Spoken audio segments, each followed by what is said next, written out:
Hi, I'm Heloise. I am an artist and illustrator as well as an art teacher for many years.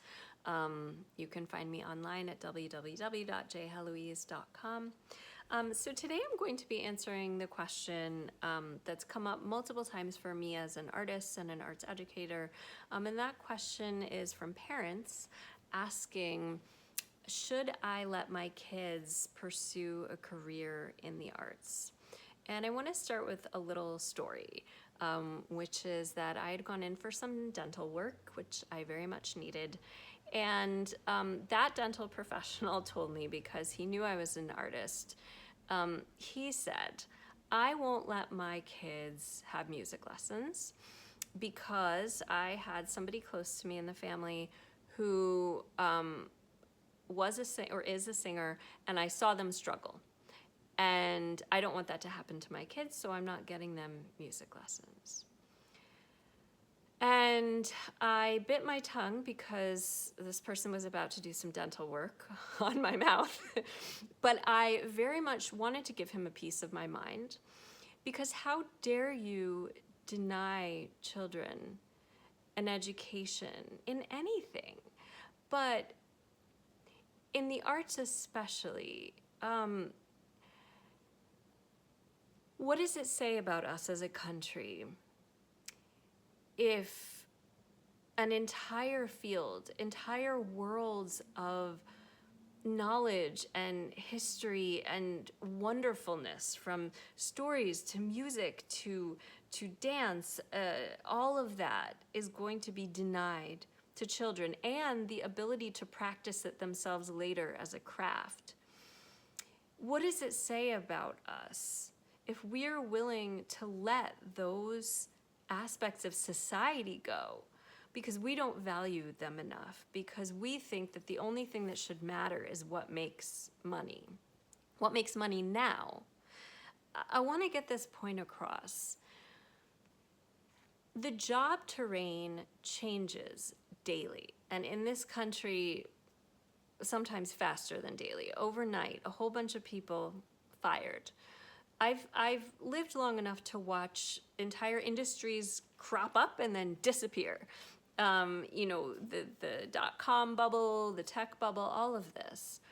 It is wildly unjust to deny children education in the arts on the basis of some sort of assumption that it won't be profitable for them as a job 20 years down the road. And what I think is behind this is that a lot of parents are operating, frankly, from a place of both, I hate to say it, but selfishness and ignorance. Or maybe in a best case scenario, they don't want to see their children suffer.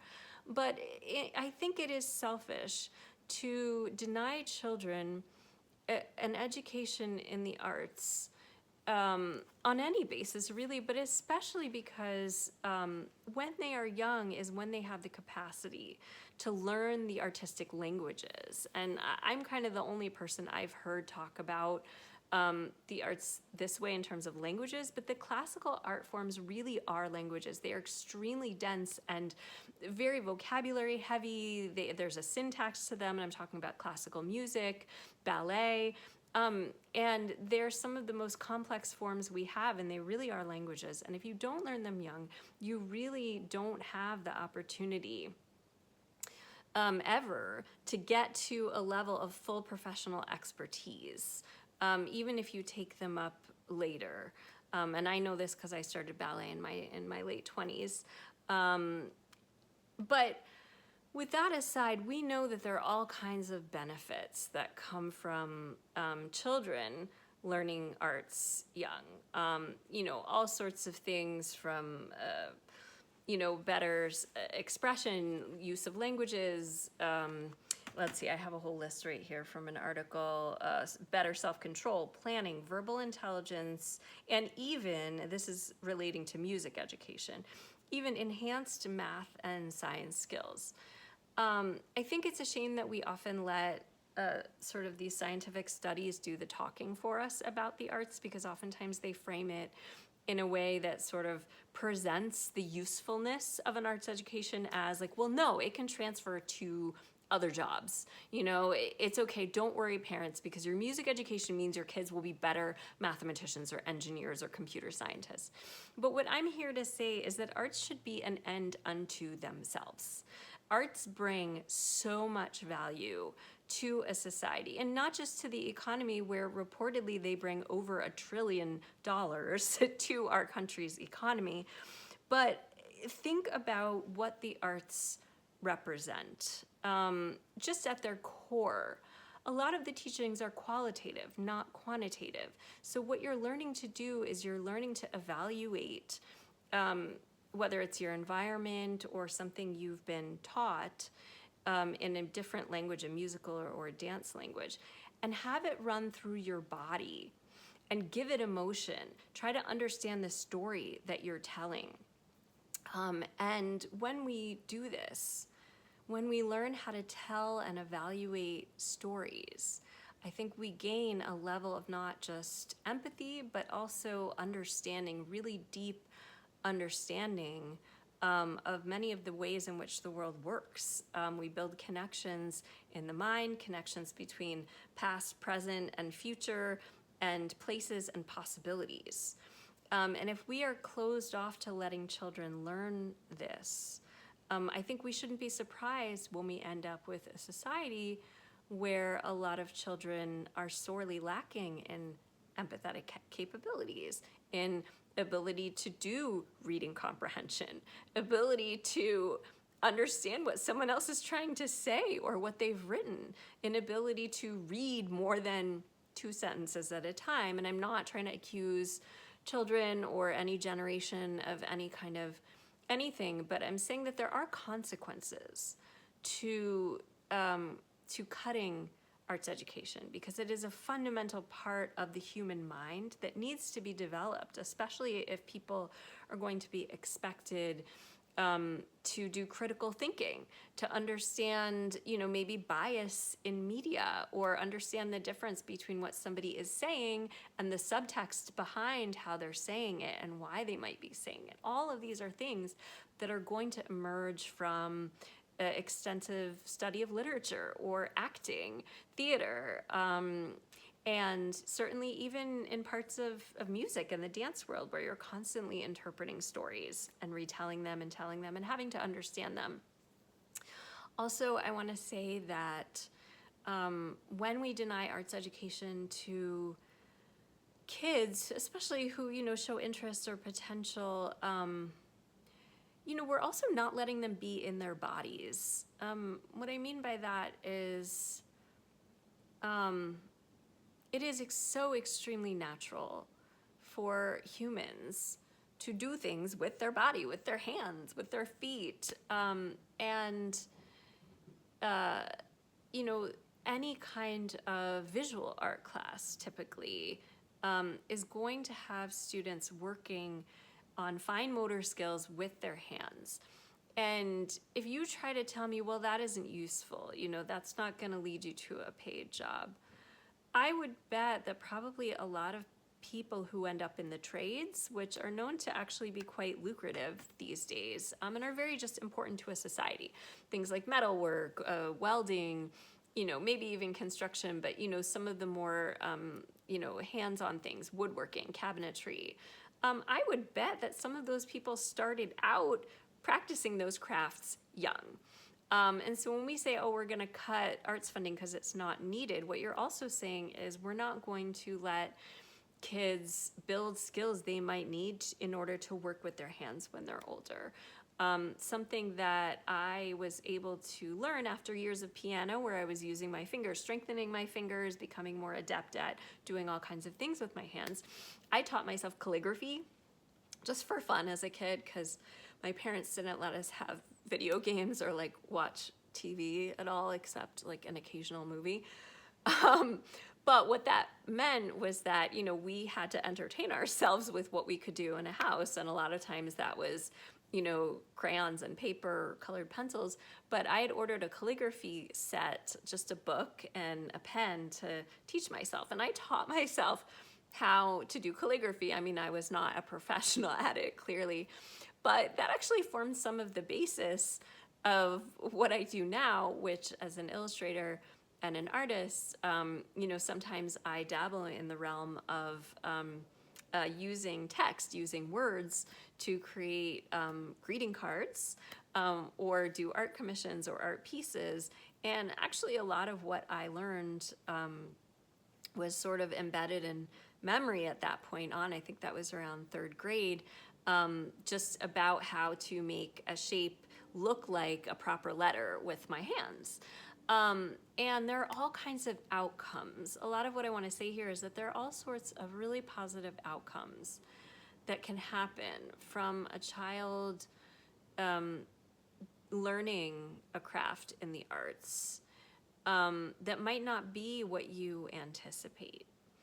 And a lot of what I want to say to parents is, first of all, if your child has potential in the arts, if they have an interest and they're showing some kind of potential, there is a good chance that they will end up in the arts anyway, whether or not you approve of it, whether or not you get them the lessons, whether you spend the rest of their life shaming them for it. There's a good chance they're on this earth to be in the arts. If they know it young and they're expressing it young, you can either join their team and show up for them the best you can, even if you don't understand it, even if you have your doubts. The best thing you can do is keep showing up for them and trying to be supportive and trying to understand it. Because for them to grow up knowing that they have your disapproval and shame just for being who they are meant to be in this world, that is a heavy burden to bear. I can't stress that enough. And there's a good chance that the further you go into their adulthood, disapproving of their career, the more you will find yourself alienated from them. They will have career challenges, but they will also have successes. They will have moments of excitement and breakthrough, and you won't be able to be a part of any of that because you've gone and said, nope, I don't approve of what you're doing and I don't approve of what you are. So I heavily discourage parents from taking a route where they say, I'm going to deny my kids arts education because I don't want them to end up in the arts and potentially struggling. Because you risk losing your connection to your child entirely. And I don't think parents understand that as deeply as they should. I think we get into a really tricky area, a tricky conversation when we start saying, well, you chose to be an artist. And I've heard this a lot, especially online. People want someone to be able to sort of feel better than, I think, some people. And so they want to be able to kind of put down someone else for, oh, well, you made a bad choice. That's why you're struggling. But I can't stress enough that it is my deep, firmly rooted belief that artists are born every day for a reason. We are here for good reason. We bring all kinds of things to a society that cannot even be measured. And so to anyone who is watching this, I ask you, consider our country. Consider going through a day of your life without any of the material that creatives in the arts have produced. And when I say the arts, I mean everything from writing, typefaces, fonts, dance, graphic design, although I'm not talking as much heavily about the computer part in this. I want to kind of keep the computer aspect separate.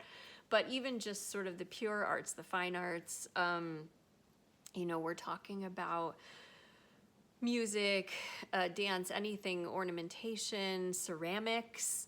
So you wouldn't have so many things that you need to go about your day if it weren't for creatives. And even just think through your day. You'd wake up without music waking you up because there'd be no music.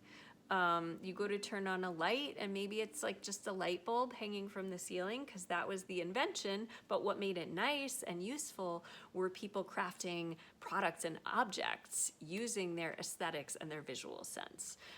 You go around your house, you're not going to have curtains, you're not going to have nice sheets. All those colors and color combinations and patterns, those were created by somebody in the arts. You try to turn on the TV, but what are you going to watch? Because most of what's on TV, most of what powers the internet is work by creatives in the arts, whether that's comedy, whether that's shows that were written by writers, performed by actors. And I want to say these people had to train for years, often decades, to create good work. It is an absolute myth that good artistic work simply comes from talent and genius at the drop of the hat. And I hate the expression one-hit wonder, which people sometimes use to describe a band that had one hit song and then didn't have any others after that. There's no such thing as a one-hit wonder. Everybody trains in their craft. Whether or not they have formal lessons, they're still going to put hours and hours into training to be able to create something worthwhile, not to mention a whole lifetime of worthwhile works. But if we get back to this example of what happens in your day-to-day life where you interact with a world that very much was shaped by creatives in the arts, the further you get into your day, the more and more problems you're gonna have. Let's assume you can't have bowls and plates and silverware because those were also designed by visual creative people.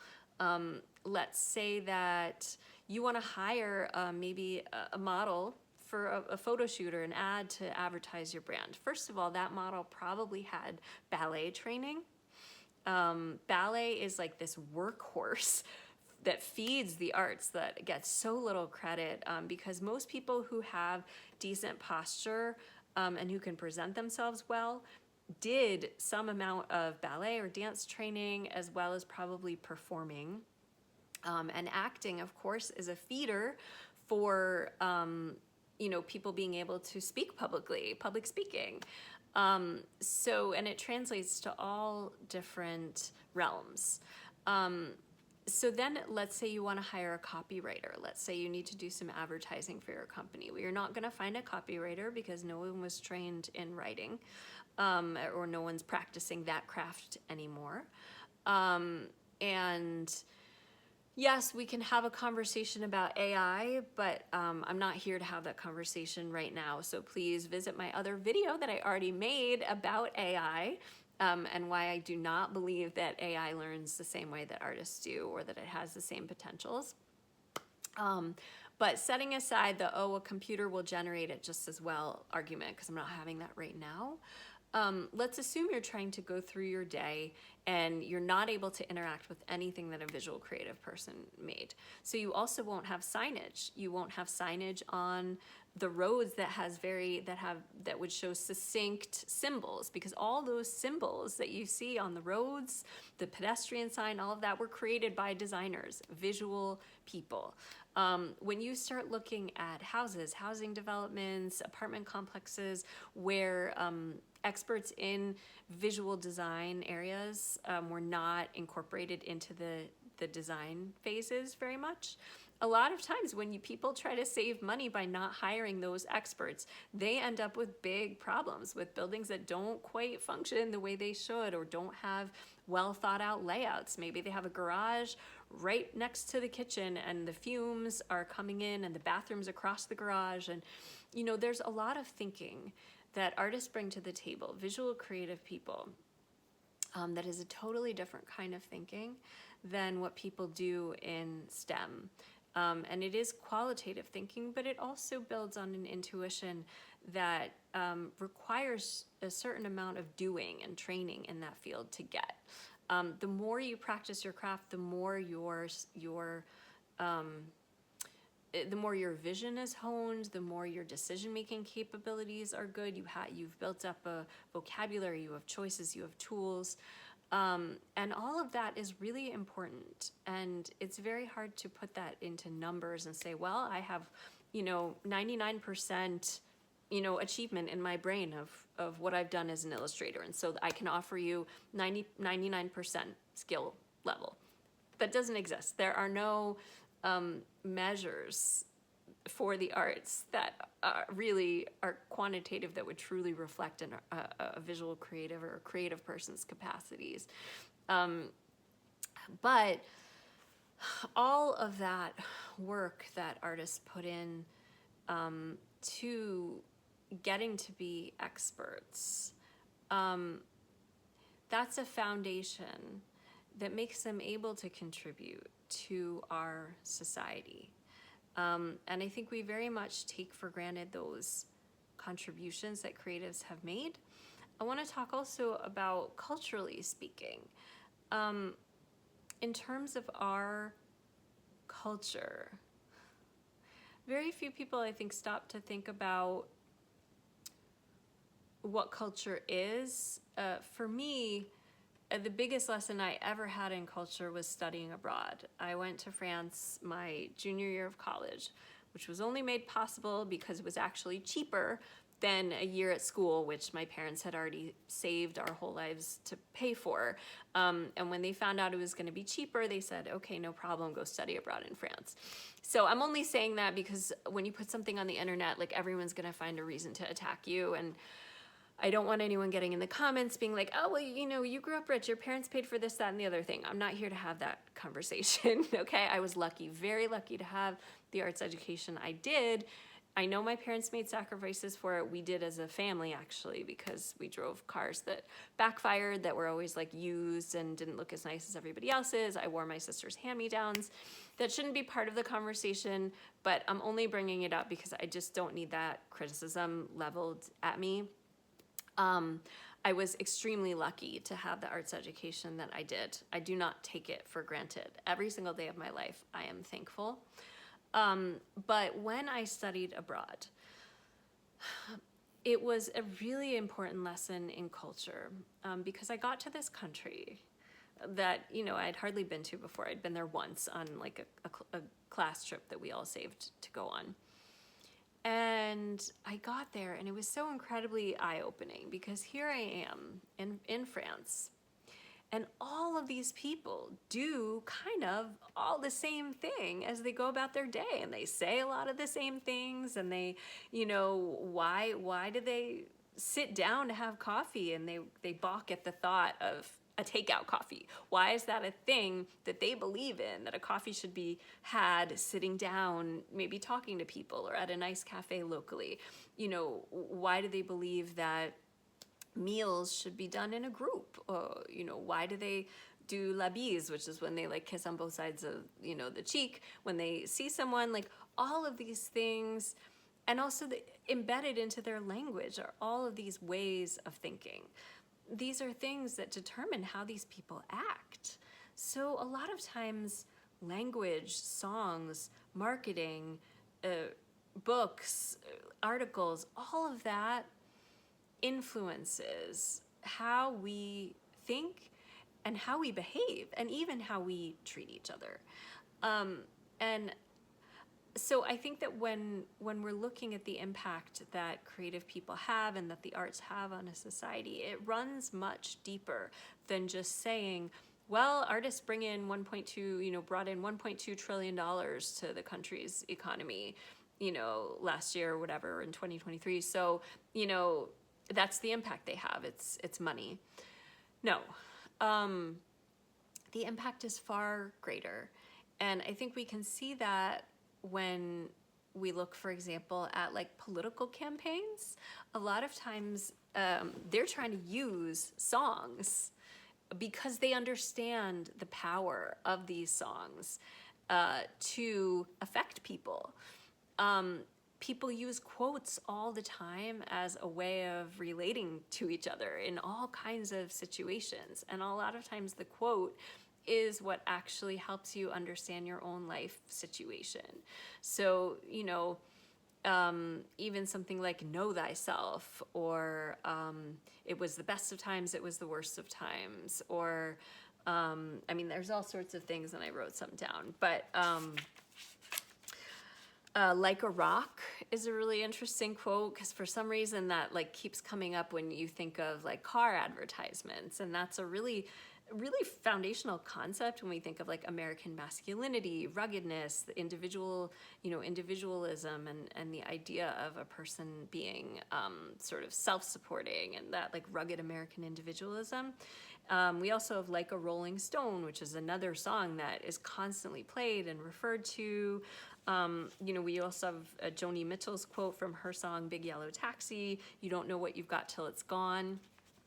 Those are all innovations that came from artists, that came from creatives, and that now affect people in all sorts of day-to-day ways. We use them as a way of communicating. And so some of the impact that the arts have is not even just tangible and material. It's not just like, oh, my lamp, oh, I like that song, oh, I like that show. It's also really deeply rooted ways of understanding ourselves and each other, and also how we relate to each other. When people talk about arts education as being some kind of like optional thing or some kind of luxury, I also want to bring up a really important point about the state of America today, which is that I think it should probably be apparent that we have some problems, I think. I love this country, okay? Don't get me wrong. I chose it over France, okay? And I loved France. But we have big challenges, and a lot of the challenges we're facing have to do with a society that is incredibly heavily dependent on and pushing people constantly towards technology, towards numbers, numerical assessments, towards replacing actual human face-to-face communication with other forms of communication that are detached and often not well thought out and not well designed for human interaction. And we live in a time when for many kids it seems like a good option for them to spend all day on a device, on a screen, a phone or a computer, and that's supposed to substitute for a good life. And I'm not saying that technology is 100% horrible, okay, don't misinterpret, but we do have a lot of problems with children who become, as teenagers, isolated, and children who are committing acts of violence. Teenagers, young adults who are so detached from human connection, human contact, empathy, that they are at a point where they're violent. And one of the things that arts education can do is give children really healthy, positive outlets for what they are feeling, what they are going through. It can give them community. It can give them connections to healthy, supportive adult figures who might step in as, role models, or just an encouraging person who lets that kid know, hey, I believe in you. You have just as much capacity as anyone else, and you are just as loved, and you're capable. And that is so incredibly important. For kids who are denied an arts education, what you're also saying is you're denying them a chance to have a social group that they can connect with. You're saying that you're also denying them the possibility of the kind of future that they might truly want for themselves. And I think when it comes down to it, what a lot of parents are saying when they're saying, well, I don't want to give my kids an arts education because I'm afraid that they might become, that they might end up pursuing a career in the arts. What we're saying is that we don't believe a career in the arts is viable, and we don't want them to end up poor. And I think that that's a really interesting conversation that maybe America is not ready to have yet, but we need to have. Because on the flip side of every time, arts budgets get cut as if they're not important and they're some kind of luxury, or a parent decides to take their kid out of dance, just because they don't want to have to spend the money or whatever, And by the way, I do believe that arts education should be public and it should be publicly funded. So I don't think all the burden should have to fall on parents to pay for individual lessons all the time. Okay, I think that that's a problem. But what we're saying when we say, kids can't have this education, we're also saying that we're going to continue supporting an America in which artists are not properly compensated for their work, in which being a creative, especially an independent creative, is a lifestyle that is unattainable unless you're already born rich or extremely well connected, which usually is also rich. And that is a big loaded statement. I mean, first of all, it's a tragedy, but also I think we need to really look at how America is structured in terms of our job terrain and our economy. If we're going to say, well, we just don't believe arts careers should exist. It's okay that, they're just not going to exist anymore as a paid job. That's particularly tragic. It's also selfish because I think that the people who are saying that are unwilling to see what a different person's life is like. They're willing to stand up for themselves. They're willing to say, well, I got a math education and that served me. So I think kids should have a math education too, because it served me. But a kid that falls outside of that so-called norm of having math potential shouldn't have the education in the arts or in writing or in whatever it is that they might specialize in. That's an extremely selfish position to take, and I've seen people do it all the time. It's just to say, well, it's not useful, so let's not teach it. Let's not teach handwriting or cursive, because who's going to use that? I use that. It's I don't want to say ancient mode of communication, but it's part of a huge tradition. And for somebody other than you, it might be incredibly useful. It might be a building block to how they contribute to our society, to how they get in touch with themselves. And you never know, you might come to rely on that person or need that person later in your life. I mean, how many people have come to me asking if I can do a wedding invitation or if I do calligraphy or whatever.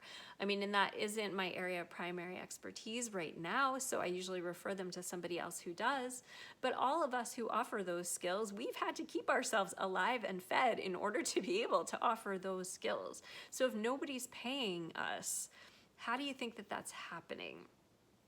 And the bottom line is that a lot of artists are taking on the burden of training for years, of producing work for years, of getting better and better at their craft. They're taking on that burden themselves, financially, and they're making sacrifices to do so. And my point there is not that we should be cutting the arts. My point is, if you're going to be a parent who says, well, there aren't enough paid jobs in the arts, so I'm not going to let my kid train in that. I'm not going to let them learn. What you're also saying is that I agree with and I approve of a society that exploits that labor. I would challenge you to say, why don't you try to do something to advocate for artists? Why don't you try to do something to advocate for the arts? Because you can change your child's future. 20 years from now, we could have a budget that reflects creatives paid for their work, infrastructure for the arts, which is desperately needed. Every industry needs infrastructure in order to function. It needs professional organizations. It needs, supply chains. It needs performing spaces, for example.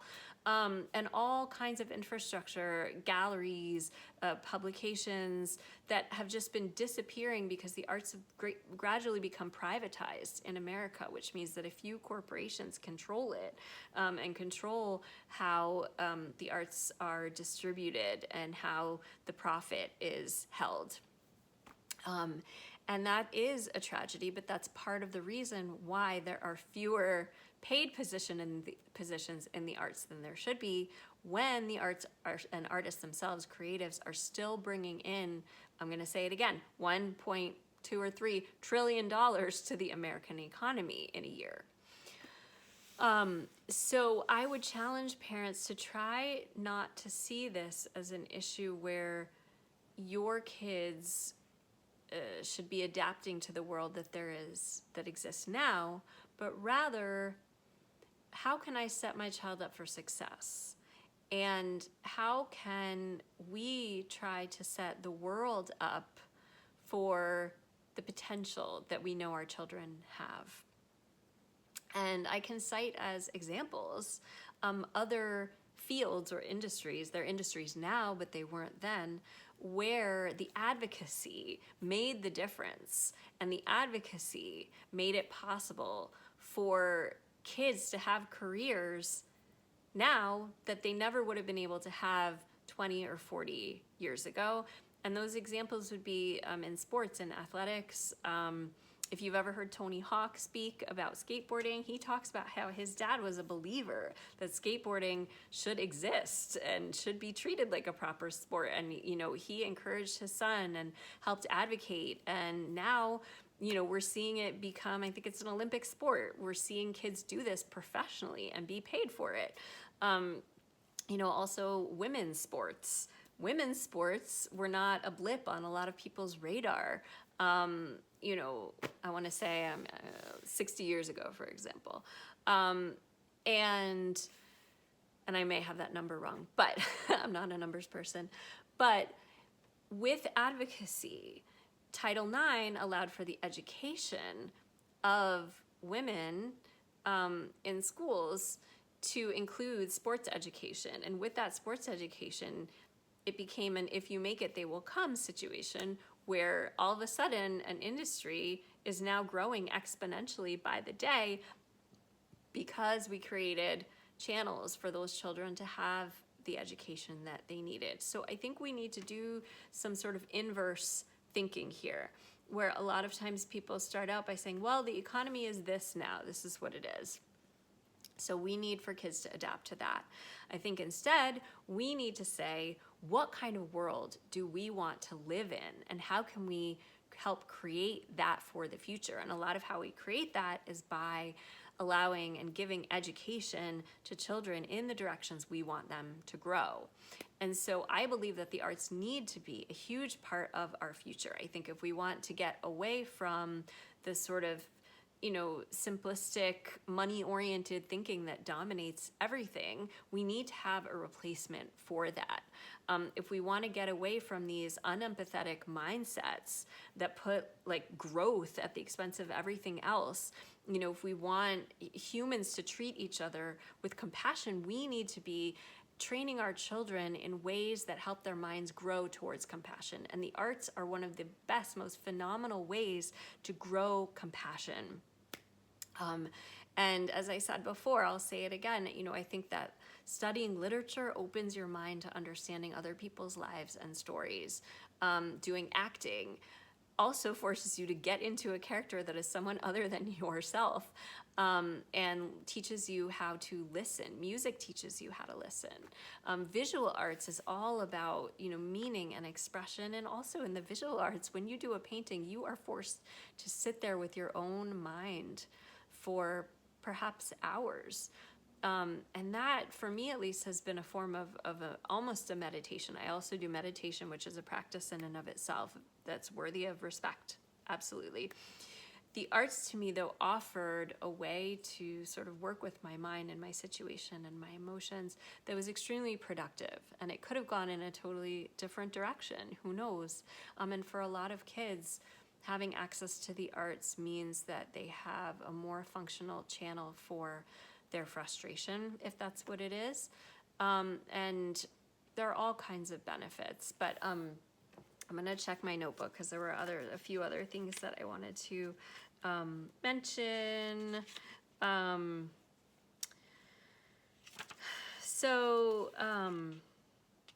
Let's see. Oh, also, I do want to address that, you know, creative thinking is not something that happens overnight. I would say definitely there are kids that are born with, I believe, with creative capacities. And I say that because I've done art teaching and childcare for all kinds of kids.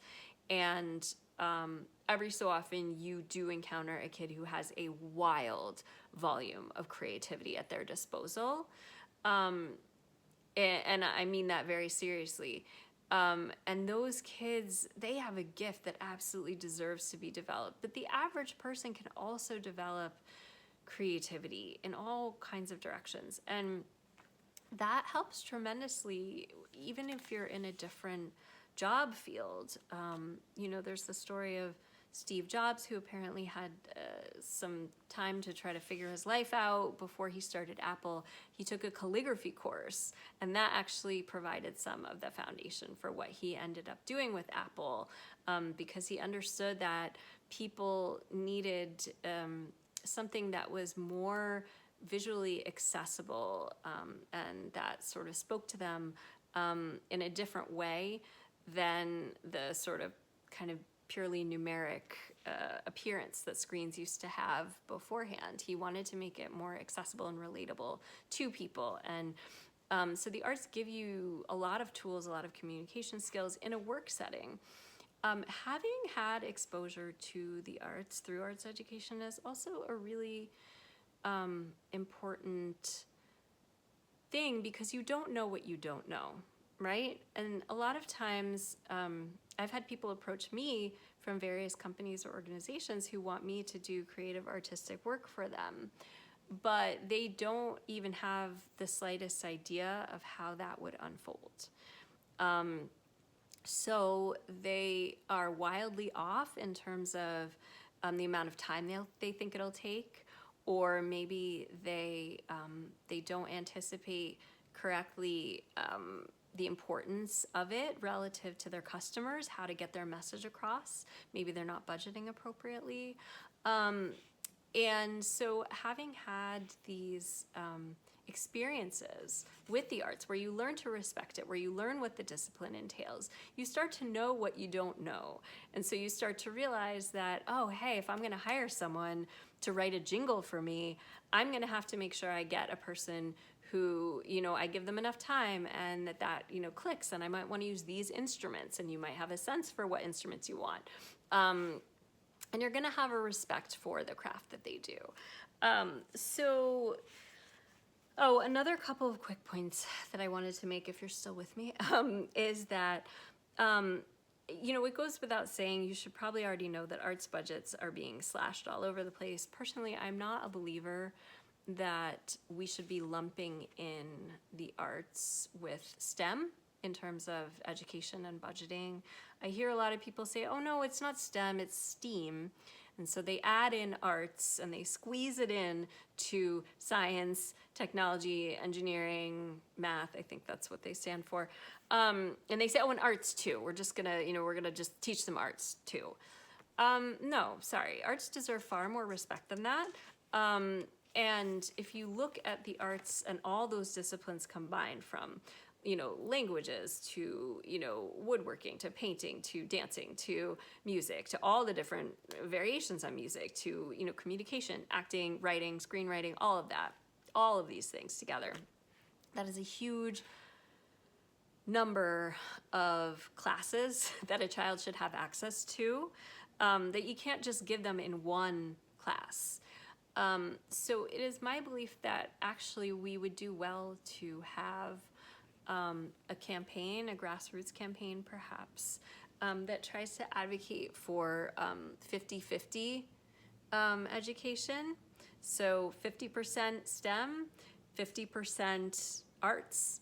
And I know that some people are gonna, call me crazy for saying that, but I think that we deserve it, and I think that we would see great outcomes for our society if we did that.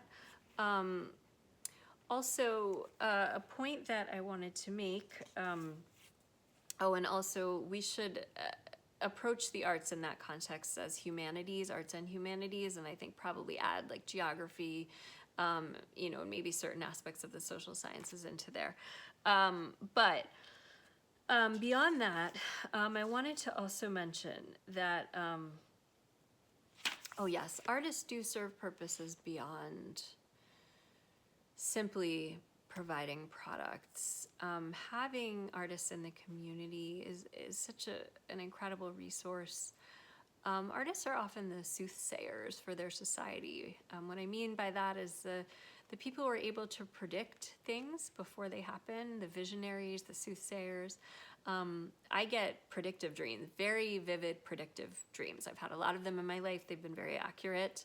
I've even predicted a lot of political events that are going on right now. And I put them in writing, so there's a record of it. But I'm not the only one. If you look at writers, science fiction writers from, I don't know, decades probably starting in the 50s, a lot of them have very accurately predicted how things were going to go in our society. And it was easy to just sort of dismiss their work as like, oh, it's just a novel. But there's insight behind it because artists are typically very keen observers of everything around them. They're usually very deeply empathetic people, sensitive people who are sensitive to their environment, the people around them, the circumstances around them, to themselves and their own lives. And they may make observations on that basis too. But especially independent artists, ones who are not employed necessarily by anyone else, corporations, politicians, whatever. Independent artists can often be the voice of a society, or the voice of people who need things voiced, who need things mirrored back to them or expressed, perhaps to people in power or maybe just to themselves. And so when we talk about like the arts as being unimportant or a luxury, I think we forget that artists are whole people, and they're people who think differently. Like that is the nature of what this is you have one brain. The person I'm going to encounter tomorrow is going to have a different brain. The person who's going to come home in 2 hours has another brain. And we all have these extraordinary gifts, and we're all meant to offer these gifts to each other. And I think a lot of what keeps us weirdly from wanting to provide arts education to our kids are these fears that down the road they won't have any way of having a sustainable occupation.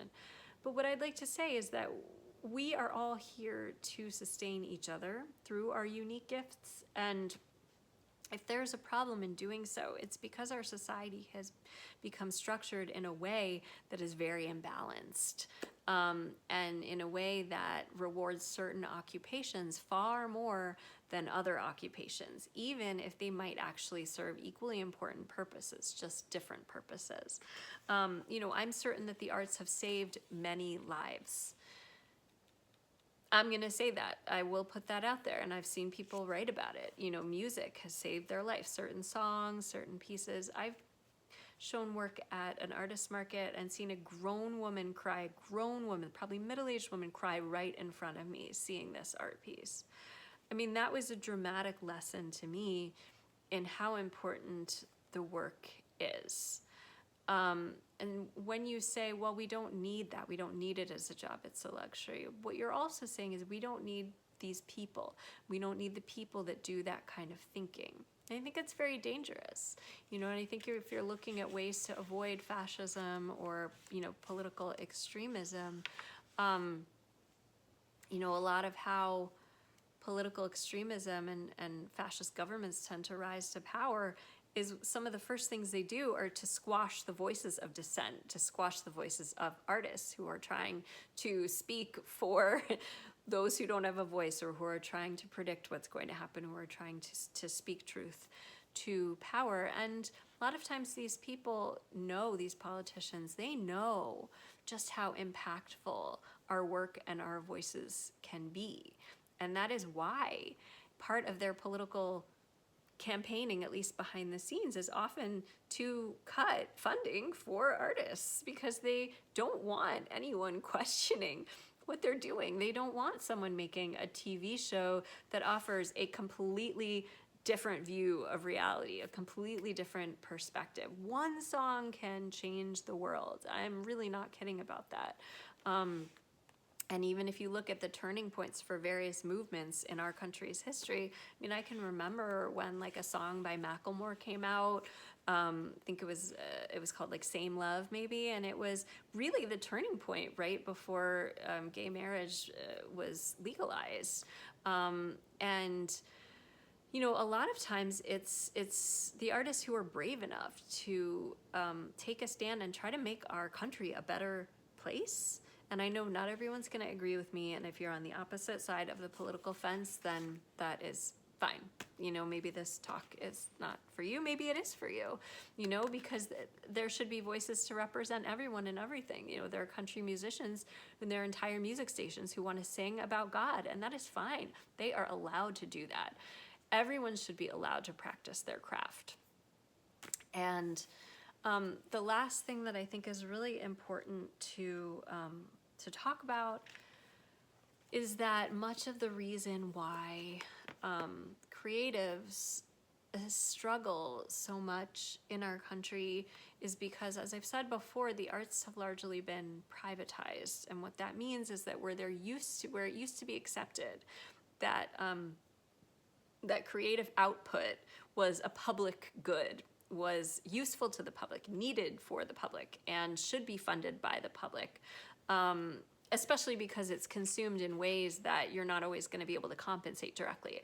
When I write a song or I, do a painting, it's not a muffin. I did not just make a muffin that only one person can eat and they have to pay me in the moment before it gets bad while they're hungry. When I create artwork, that theoretically could last forever. So that means all kinds of people can see it without me being present, without them needing to compensate me. And so the nature of artistic work is very different from the nature of certain other industries, which is part of why there's a really excellent case for why it should be incorporated as part of what our government funds as part of our budget. And it is very wildly, as I've used that word a lot, it is dramatically unequal the way that the budget is distributed, I should say also. There used to be more public funding for the arts, and right now, STEM fields receive significantly more funding than the arts, especially in the US, where humanities research funding can be as low as 0.7% of STEM R&D, according to the National Endowment for the Arts. And their budget represents a tiny fraction of the total federal budget. That's pretty much the only, as far as I understand it, I think it's basically the only institution that is responsible for directly funding the arts is the NEA. And their budget represents only 0.003% of the total federal budget. And yet, a report states that the arts and cultural industries contributed a record $1.2 trillion to the U.S. economy in 2023, representing 4.2% of the nation's gross domestic product, GDP. This vital sector supports 5.2 million jobs and generated $30 billion in international trade surplus in 2022. So if you're going to talk to me about the economy and how, artists just don't do enough for the economy to warrant being paid for their work, that is absolute garbage. It's not factually accurate. It's a lie. And it's a lie that we tell ourselves and each other to justify keeping the systems in place that we have. And usually the people telling that lie are people who are benefiting from working in other fields, and they don't want anyone else to get that advantage because they feel they sacrifice the advantage, or they sacrifice to have whatever lifestyle they have, and they feel they need to compete in America. And I think that is sad that people will do almost anything to keep other people down when we all need each other's work, and we all daily use the work of artists and creatives. But along the lines of the funding being unequal, which it is, funding for the arts is dramatically less than other industries in STEM. The way that the arts are funded is typically, they're not, but powerful people head up corporations that use artists' works. So they find ways to benefit off of the works that other artists have created, and profit off of that. And usually they monopolize the distribution channels. So that's why we had such a major turning point with the internet, because those people who were creating tech platforms were able to find ways to use and share and sell people's creative work without paying them. Because keep in mind, artists did not have very much say in how the internet was created. And so right now, you have giant companies like YouTube and Instagram and, even Spotify, which are taking in billions of dollars. And you have to ask, where do these billions come from? Who are the workers that produce it? And largely, the workers are creatives. They are unpaid or extremely low paid artists of all different genres, whether that be comedy or dance or music or visual art or whatever it is, or crafts. So I think we need to keep in mind that it is not because there are not enough working artists in America that that we try to deny kids education. It's not a matter of, well, there are no jobs because there's nobody working in the arts, so don't bother getting the arts education. No, there are plenty of people working in tons of artistic fields and disciplines and inventing their own artistic disciplines. It's just that they're not paid appropriately for their work, and they don't have representation in government for their needs, and they don't have a union. And what makes the situation worse is when people fuel that conversation by saying, well, I guess the arts don't matter.